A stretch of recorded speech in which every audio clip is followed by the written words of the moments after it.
अटल तीर्थ यात्रा धाम सर्व भाई भक्तों का हार्दिक स्वागत करे છે મહાન શ્રી વટીગીરીજી। आज महाशिवरात्रि पर्व अमृत सिद्धि योग ની અંદર થઈ રહ્યું છે ત્યારે આપણે કોઈ પણ શિવાલયમાં જઈને શિવની આરાધના કરીએ।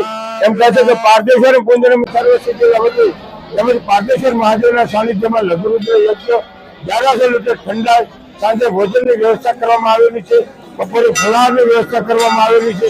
આપણે સાથે મળીને શિવની આરાધના કરીએ। ઓમ ત્ર્યંબકમ યજામહે સુગંધિ પુષ્ટિવર્ધનમ ઉર્વારુકમ એવ વંદના મૃત્યુર્મોક્ષામૃતમ। ओम नमः शिवाय मंत्र द्वारा शिवने अभिषेक करनी અને ભગવાનની કૃપા મેળવવી। ભારત શિવલિંગની પૂજા કરવામાં સર્વશ્રેષ્ઠ કોઈ શિવલિંગ હોય તો પારદ શિવલિંગ છે। મર્ક્યુરી જેમ જીવિત હોય, મર્ક્યુરી અને પારો થર્મોમીટરમાં જે આવે, અરે મિત્રો આપની બોડીમાં 1 મિલીવોલ્ટ મર્ક્યુરી છે। એના કારણે આપણે ઘણીવાર કહેતા હોઈએ કે આ ભાઈનો પારો લો થયો, આ ભાઈનો પારો હાઈ, પારો એને પ્રેશર, એ પ્રેશર માપવા માટે થર્મોમીટરમાં પારાની જરૂર પડે અને થર્મોમીટર તમને કહી શકે કે આ વ્યક્તિનો પ્રેશર લો છે કે હાઈ છે।